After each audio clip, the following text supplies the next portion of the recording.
Okay, let's start with some basic operations. In this episode, I will show you how to make some basic Photoshop operations like moving through the canvas, how to zoom in and out, how to pan the images, how to change the image size and canvas size and that kind of things.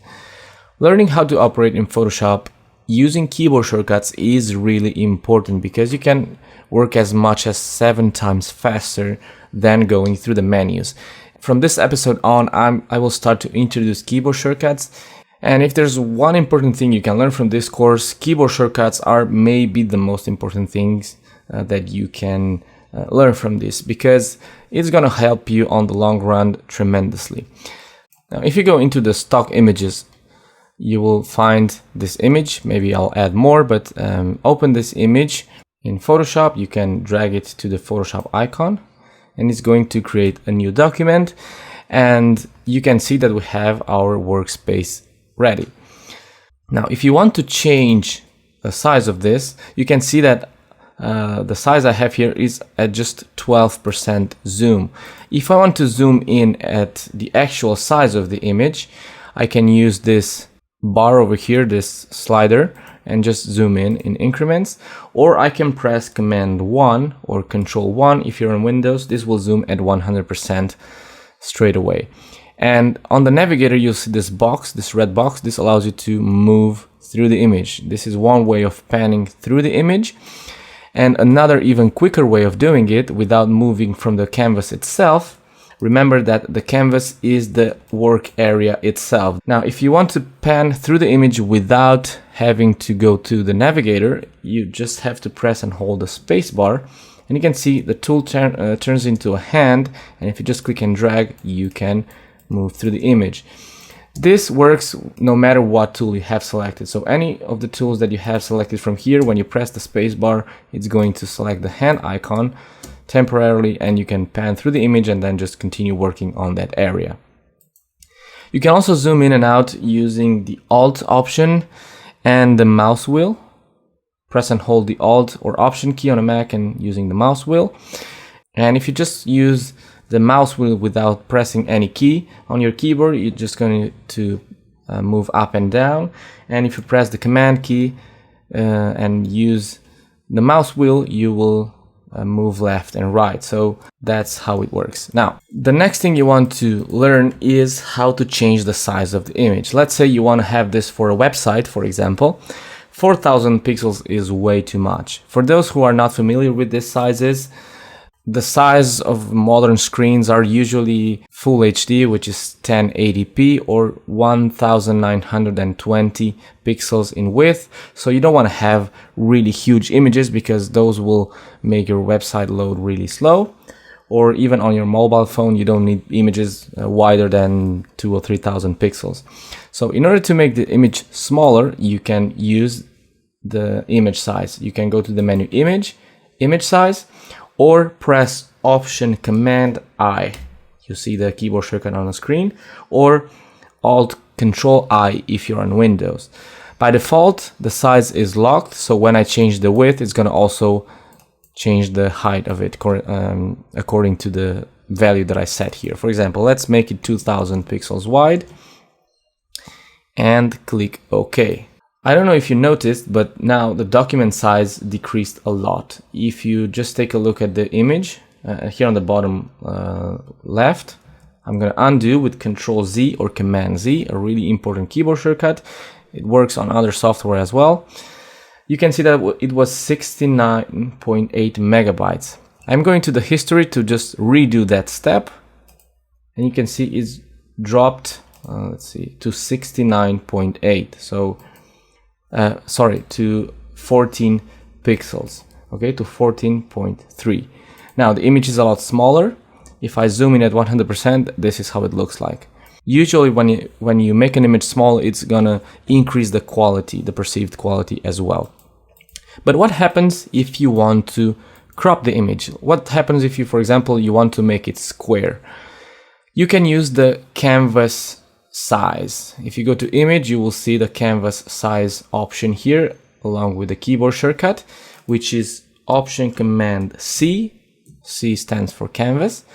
And we have a similar panel here. We have the width and the height of the image. And if I want to make the height equal to the width, I could just type 2000, click OK, and it's gonna say that my canvas is smaller than the current image. So I'm gonna proceed, and it's gonna crop my image. Now, how do I choose which part of the image stays? Because right now it just cropped the exact amount from the top and from the bottom. Let me undo that. Here on the history, you can see the steps that I have on the image. A better alternative to that is using the crop tool. So this is the first tool that we're going to start using. It's this tool over here. You can access it by pressing the C key on the keyboard. And you can see this thing over here showing up, this box.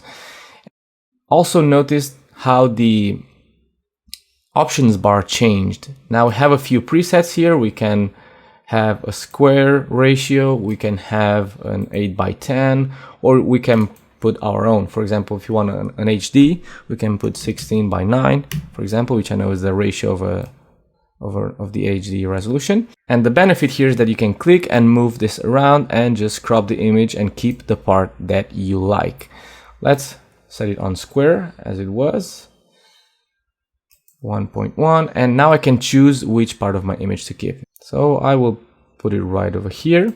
And notice we have one other option here. We have delete cropped pixels or content aware.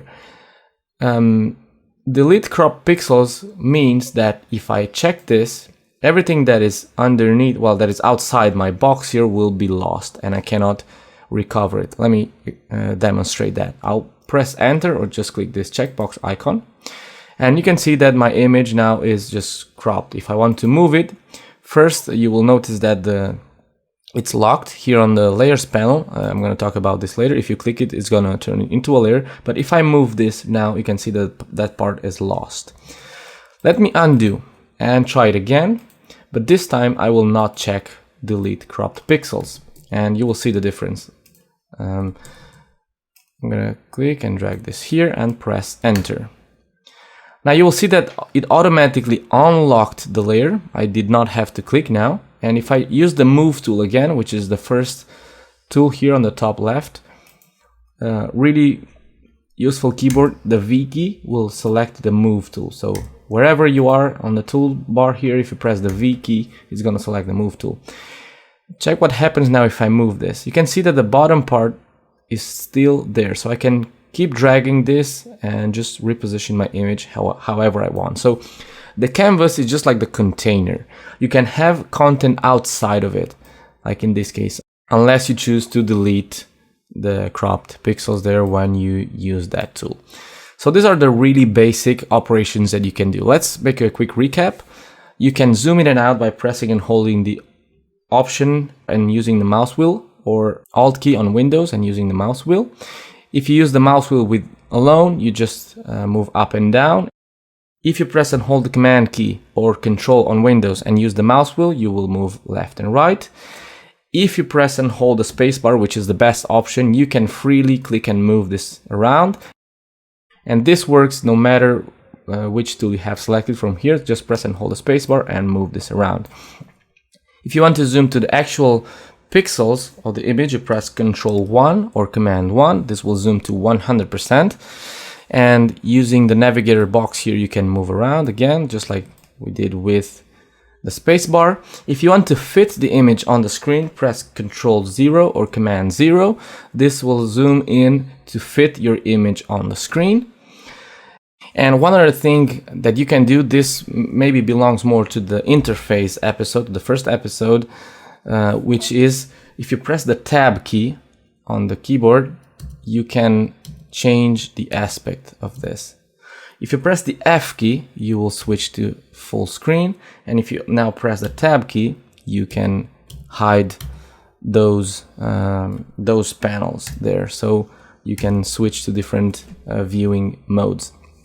That's all for this episode, and the next episode is just talking about fundamentals in Photoshop. I'm just gonna, we're not gonna edit anything. I'm just gonna give you a few concepts on how Photoshop works to start to understand about workflows.